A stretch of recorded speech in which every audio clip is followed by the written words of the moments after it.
Dear listeners, you have tuned in to the second part of the episode between the East and the West with Saji Prelis, the man who went from a war zone to becoming a peace builder. Where lust for a whole life and nothing but less makes people jump out of a comfortable pond into an unknown ocean. Welcome to that journey between the East and the West. Who says Rolling Stones don't gather moss? Hello, everyone. I am Meenu Gupta, your host for the day, and I'm delighted to have you join me every week as amazing people share their incredible and inspiring life stories of straddling continents. Thank you.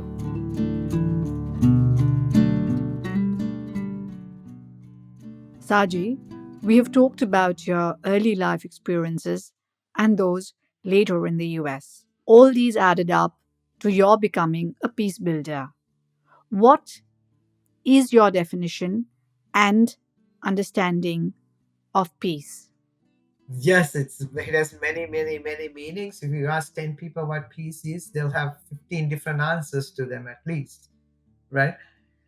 For me, the way I'm looking at peace, I well now when I look at peace is about making sure my consciousness is awake. My consciousness is at peace. It's calm when it is in a stressful time or a calm time. Then my calm. So that's the inner peace that I'm looking at, right? At the same time, peace around me is shaped by how I and others interact in that space from a place of love. So to me, the inner peace is so fundamental to make sure the outer peace exists and it's a reality. But the world is not there. The world is getting more chaotic and ugly, where there is more ugliness than peacefulness within ourselves, because we are letting our egos control us and guide us and lead us as opposed to our consciousness leading us. So when I was a young person and today, when if you ask me, then how would you define what a peaceful, just, and healthy society looks like, for example, right? Because to me, peace means there has to be justice, there has to be wellness, there has to be so that the elements of peaceful, just, and healthy society, what would that look like? And with our organization, we've actually done some research over the last 20 plus years and kind of defined some markers to understand what that looks like. Just like if I, for example, if you go to a doctor in New Delhi or Colombo or Munich, Germany, or Washington, D.C., the nurses, no matter where you are, take some vital signs of you, yours, your weight, temperature, blah, blah, blah, right? Blood pressure and all those. Those are vital signs. Universally, there is a recognition that those vital signs help inform your being, as a healthy person or not, or address your ailments that you might be coming to the see the doctor for. Similarly, could we actually understand what might be some vital signs for peace in a society? Some vital signs for a healthy, peaceful, just society. What would that look like? And over the last 20 plus years, we've done this research and recognized there are maybe five vital signs at a societal level. Now I'm expanding your question from me. I told you about what I think of it and what you think for me, and then at an intellectual, emotional level, at a societal level, what that would look like. We found that there are possibly five top level of vital signs. One is the level of violence we see in our community, and that can be measured by amounts of deaths and murders and arrests and all that. Second is the sense of polarization we see in a society. How do we deal with our grievances? The level of polarization that is happening in our society, and the amounts of animosity that is taking place. Third is, do people feel seen and heard and their sense of agency uplifted or diminished? Because of polarization, do feel people's sense of agency decrease or increase? This is a sense of the issue about agency there. I think that, and the fourth is how are institutions responding to these things? Are people seeing institutions with a sense of legitimacy or distrust? So there's an element of institutional legitimacy as a key vital sign. And then I think the fifth one is as important as the others, but often gets neglected to be talked about, is what are we investing in? Where are our investment? Are we investing in things that uplift a society to be more peaceful, healthy, and just? Or are we investing in things that create short-term profit versus long-term hurt for the society writ large? So it's what we invest in matters to having a healthy and just and peaceful society. And now you can take that from a spiritual level and say, what do we invest in ourselves? Now those are the societal level. The circle comes back to saying, how do we invest in ourselves to become healthy and just? Are we looking at then internally? Are we thinking about violence all the time? Are we thinking about transforming violence? Are we going back to our basic instincts to be polarizing? Or are we becoming more uniting and unifying? And do I have then I look at a sense of agency and say, how do I transform my own agency to be that person who can unite people, who can bring people together across the dividing lines to deal with our common problems as opposed to attacking each other? Let's attack our common problems instead of attacking it. So that's a circle of like what is at the societal level and what is internal, and they're not too far apart. Very nicely put. From the individual level to that of a community. And then I come back to the very nice, lovely statement that you made earlier about belonging. When I stitch both the parts together, it would seem that where one is seen, heard, and acknowledged, not only where, but with whom, one feels a sense of belonging, and such a sense lends itself further to a peaceful community. Exactly. Wonderful. Irrespective of the physical, yes. You have been doing peace building processes in many countries. I think you mentioned 45 of them. Can you share one such process so that one gets a little bit of a bird view? What were they? What was the conflict? And how one went about it? And what was the end result? Okay. So, I mean, I can lots of examples, but maybe I can narrow it down into maybe two very quick ones. One was a conflict where people don't trust each other, people don't like each other, and they don't understand each other, right? And where young people in a particular country were feeling like they were not seen and heard and acknowledged as people with ideas, good ideas.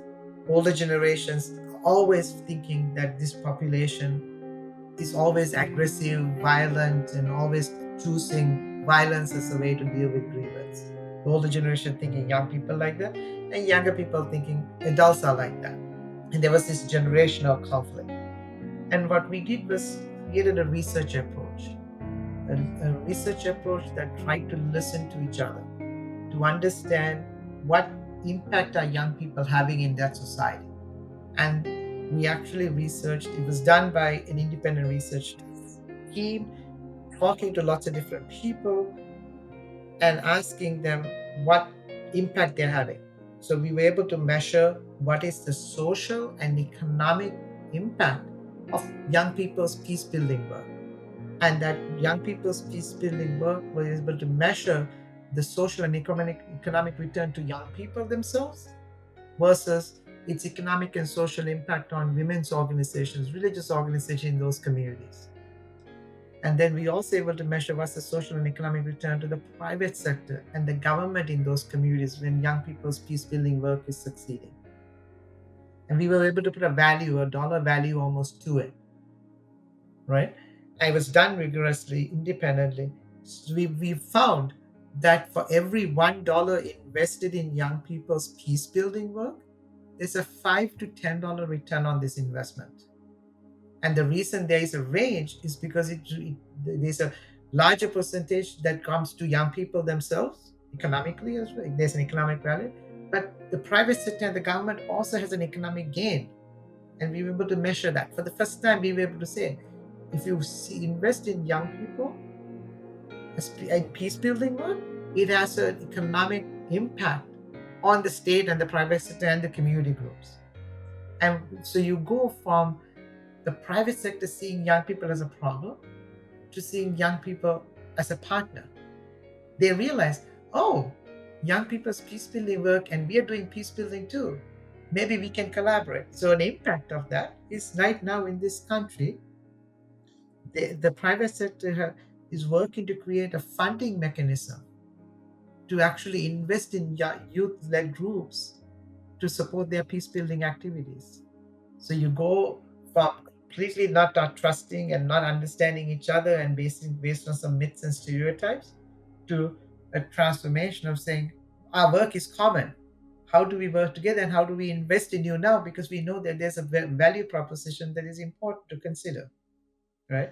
So that's a concrete example of a transformation at a larger level of saying, here's what the problem is, here's our common challenges, and here's how we are addressing it, and here's how we want to invest in you to address it more, to be able to see each other, trust you to do that.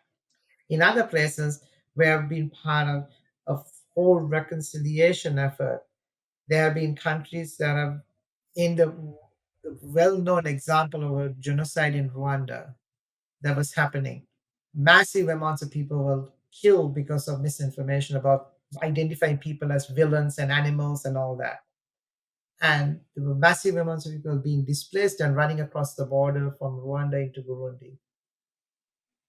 And our organization was asked to design a radio program in this country to reduce the fears that people have of the other who is coming in and to help people humanize them so that they don't get butchered just like they were on the other side of the border.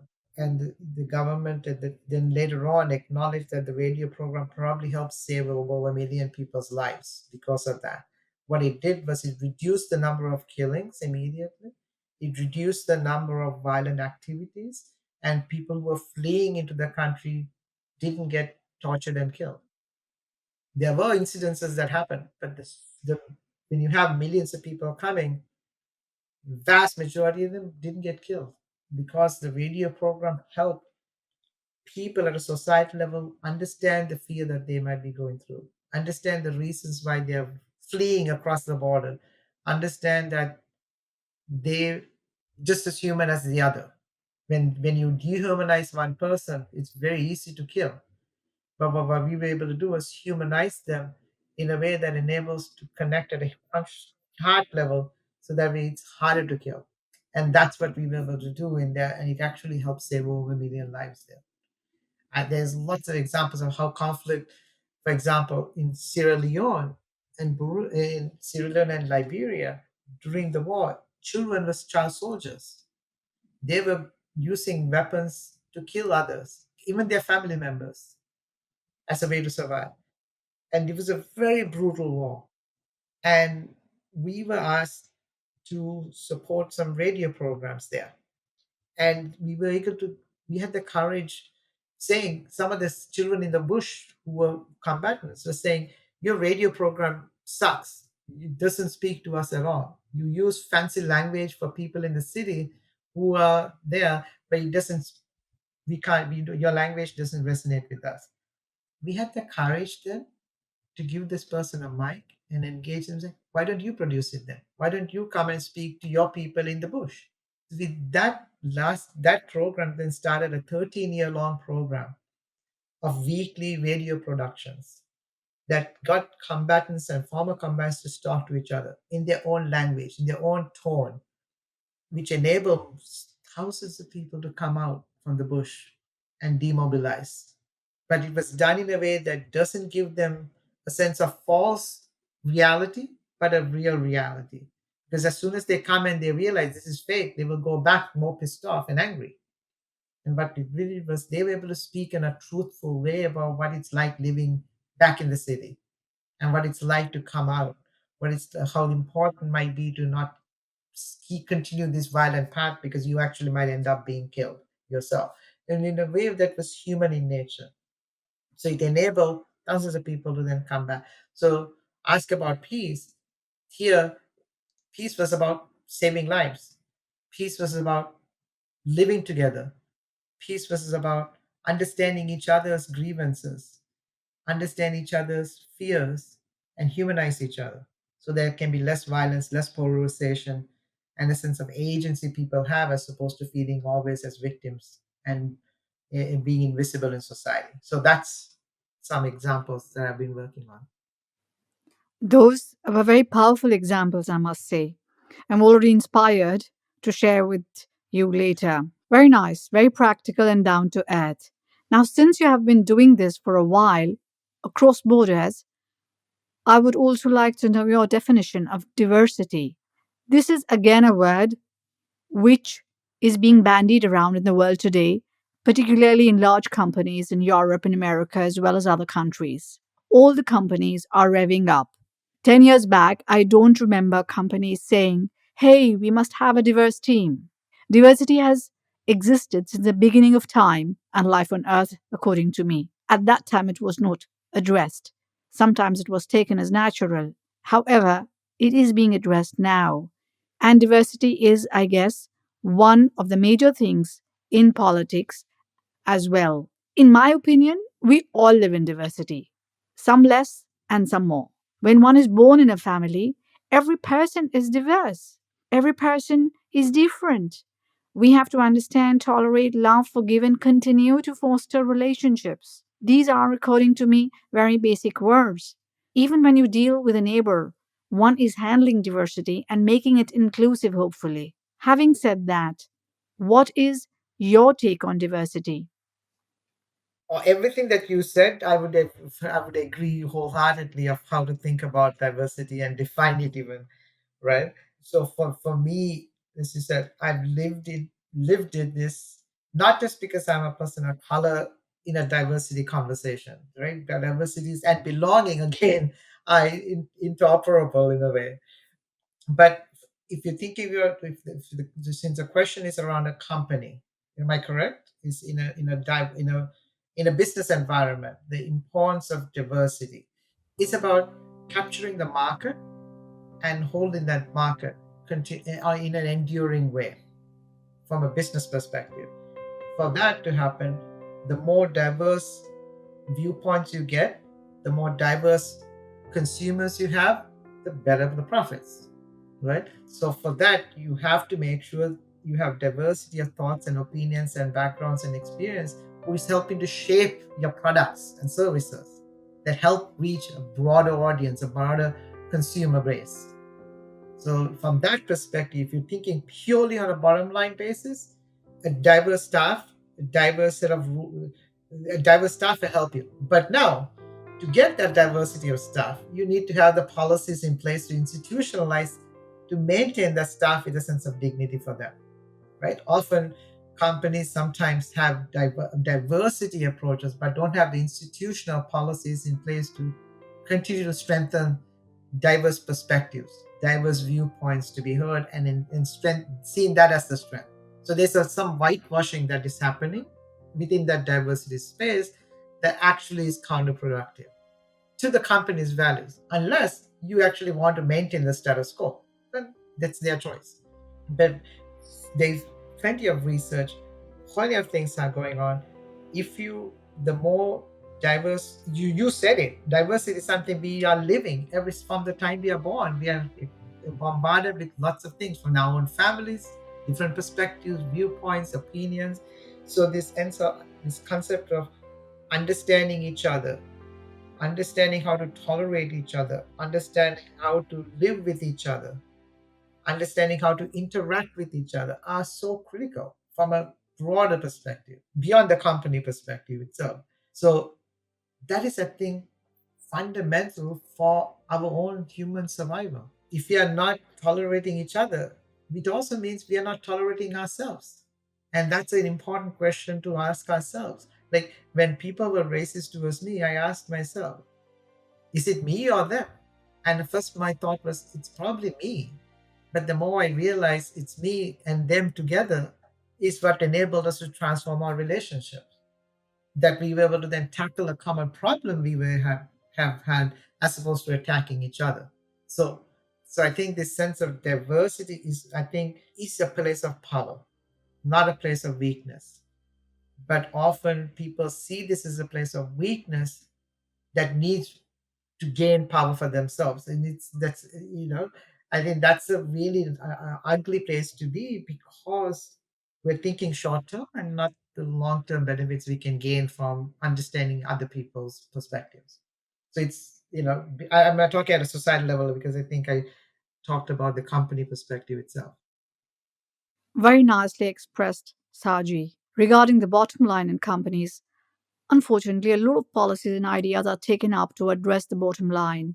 However, nowadays companies are coming up which are saying, okay, there is a bottom line, but we need to be inclusive. And it's not just about diversity. We want to do it for a larger purpose, and yet we would like to do it with a profit. So a combination. And that is something which vibrates with me.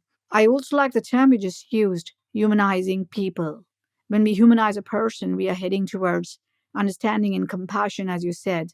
And when we dehumanize them, we are getting into conflict. Now, moving on from there, do you think that you are a global citizen? Because you don't seem to have a sense of belonging to a place, but you seem to belong to many places geographically. Again, global citizen is another word which can be described and interpreted in multiple ways, and people do it in many ways as well. What do you think? Are you one? The concept of global citizenship is a label that comes from a place of huge privilege. Because I have a US passport, I can be a global citizen and travel without going through the humiliating process of a visa. When I was in Sri Lanka, every country I had to go to, because of a Sri Lankan passport, I had to go through a very rigorous process to get the visa. So I couldn't see myself as a global citizen because I didn't have access to these places.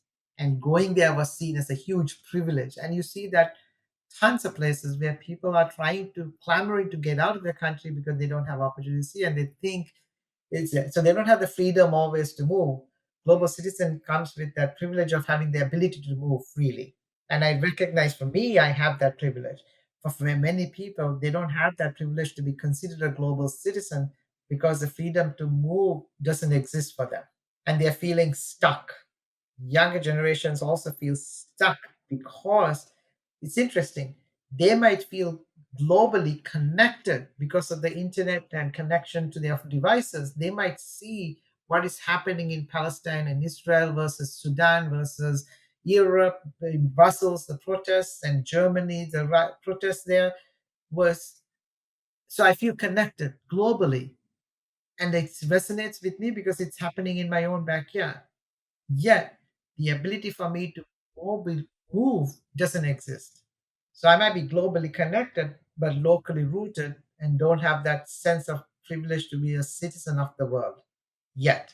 Even though I'm informed of the world, I don't have the citizenship privilege of enjoying the world. So that's how I'll dissect this concept of global citizenship based on privilege, status, access, passport, mobility, and at the same time, from a generational perspective, being young and informed because you're connected, having that global perspective, it matters, but you're sometimes stuck with the ability to act unless you act online.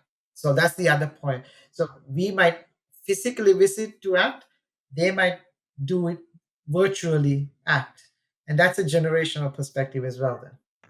You also set up a peace building institute in America. Rather, you co founded that. And how did that happen? I'm sure there's a lot which went behind it to bring it to a physical stage. It's like a mother who produces a baby. The world would generally see the baby and have no idea of all the behind the scenes drama happening with the mother. That's a great way to put it, because that's how I saw it. It was my baby that I helped bring to life. It wasn't the growing pains as a woman would go through to give birth, but the pains still are relative. But the Peace Building and Development Institute at American University, we started because when I was studying at American, getting my master's degree, I realized we are studying good theories, but we are not. We are isolated from the practice in an academic environment.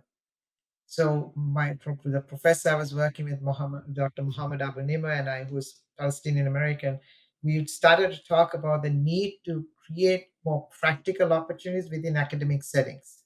So we brainstormed these ideas and said, why don't we create an institute where we bring practitioners to work alongside our students to learn from each other, to bridge theory and good practice together.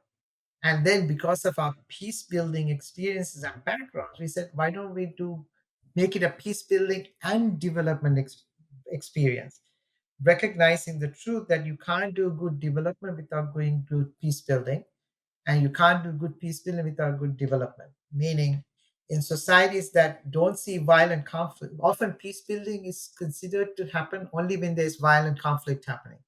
But we need to understand that peace building is an everyday act of love and that happens no matter whether you are in a war zone or in a peaceful zone. If we are not peaceful inside, that's one part of it. But the other is, you can do economic development, you can do social development, but if that leads to more insecurity, more exclusion, you're bound to create fissures in society that could lead to potential for violence in the future. So it's important to think of, when you do that development, that it's conflict sensitive. It is done in a way that does more good, not does more harm. So the same thing with peace building. You can do good peace building work, but if it also still leads to more people feeling left out, it actually, with good intention to create peace, you can actually cause more harm. And we've seen that in multiple places. So we wanted to make sure that peace building and development go hand in hand so everyone benefits. So that was the theoretical understanding of it. And we set this institute up at American University. And we were doing this for about 12 years. But halfway through the process, I realized, lots of people come to Washington, D.C. for these training institutes from all over the world. Literally, we had the 40, well, I wouldn't say all of, but 40 to 80 countries participants used to come from.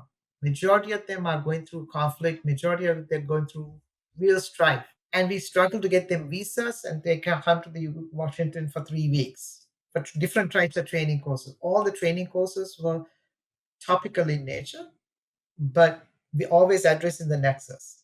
And I realized people come and say, oh, the best trainings are always in the US and UK. And I felt very uncomfortable with that.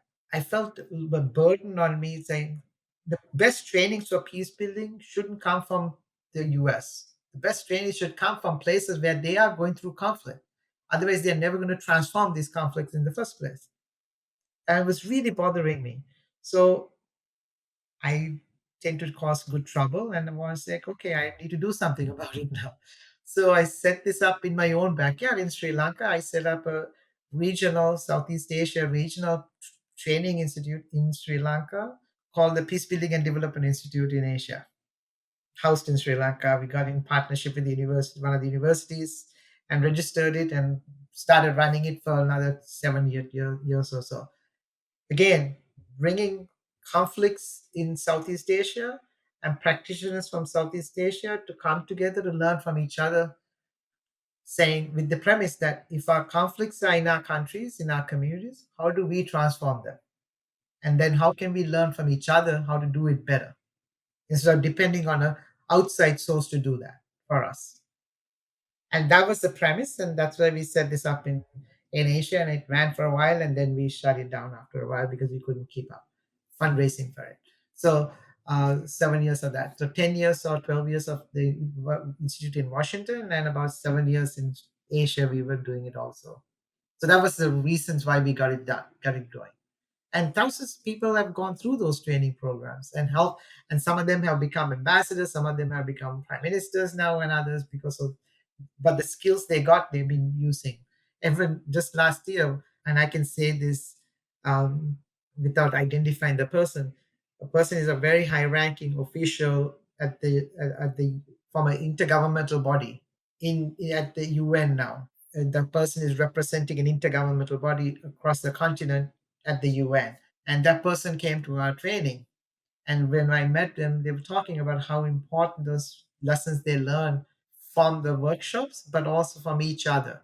And again, it goes back to what I was learning when I was in Los Angeles. I was exposed to so many worldviews in a small microcosm of a place called Los Angeles. And that's what helped me understand my own privilege.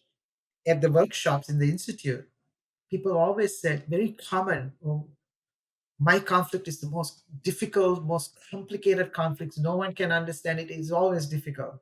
That's a very common thing when you have 60 people coming from 40 different conflict zones, and then each one, everyone is saying, my conflict is the most complex in the world.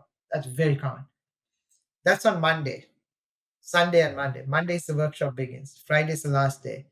Around Wednesday afternoon, Thursday morning, we hear rumbles of a change in mindset.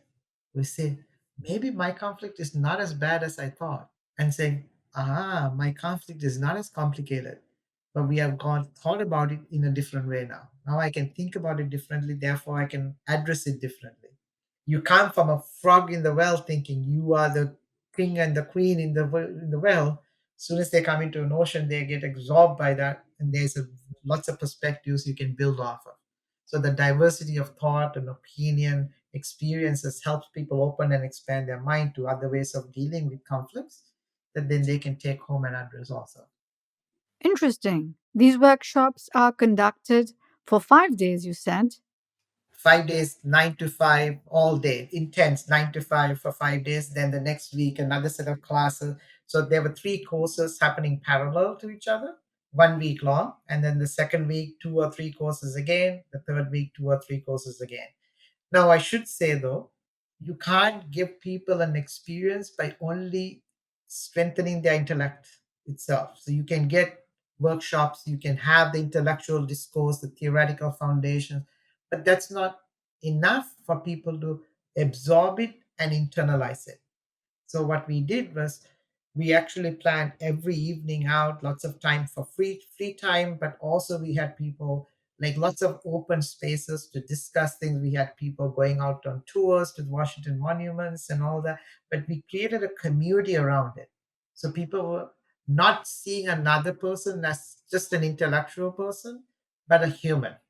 And that happened off outside of the working hours where people were really opening up to each other. And that was as important as the intellectual discourse that happened in the day, because intellectual discourse was deepened because the human side was improving. They were learning each other's stories, they were learning each other's struggles. That happened offline. That happened in the informal spaces that strengthened that. So if you're thinking about training people, you can train people to read books and discuss issues, but if their heart is not in it, it's hard for them to really deepen things. So that's what we were doing. So we were getting the head, the heart, and the hands all activated together in a workshop space that is formal and informal. Very practical. I totally agree, and I love the idea. And this actually resonates with me. It makes sense taking the subject from the academia to the practice areas. Now we need it more than anywhere else in the world. Saji, before we leave for the day, what is that one line of wisdom between the East and the West that you would like to leave behind for the audience? The wisdom from the East and the South is as equally valuable and powerful and transformative as the wisdom that exists in the West. Noting that the wisdom from the South is millennial in the making, wisdom from the West is much shorter than that. And therefore there's an opportunity to learn from both. There's an opportunity to learn from both because the world to come is going to be a world of greater chaos, and we need each other more because conflicts, natural disasters, public health emergencies don't care about someone's whether it's rich or poor, ethnicity, geography. They don't that those things don't care about that. It is why we need each other more now when the world is becoming more chaotic. And that's where the wisdom comes in. We can learn from the wisdom of the South and the East and gain from that to transform our fears and our grievances in more powerful ways than now. Wonderful. On that note, I shall leave you to continue doing more of the work that you are so passionately doing. Thank you so much, Saji. for joining me today. Thank you so much for giving me the chance to speak with you. It was wonderful talking with you. Thank you. That, my dear listeners, is Saji Prelis for you, building peace by extending it from within. What is deeply inspirational is that he has gone to the doing mode after digging deep within himself, opening up, remaining human and vulnerable, and thereby walking the talk before talking. I believe that doing stems from being, and Saji is a perfect example of that. I toast to a peaceful you and a peaceful world. One thought, one person, one family, one community, one nation at a time, to one world between the East and the West. Thank you for listening to the series Between the East and the West. Do subscribe to the channels mentioned on the site in case, of course, you liked what you heard. I am Meenu Gupta, the host of the series, and I'll be looking forward to your comments. We love feedback. Thank you once again. Namaste and bye bye.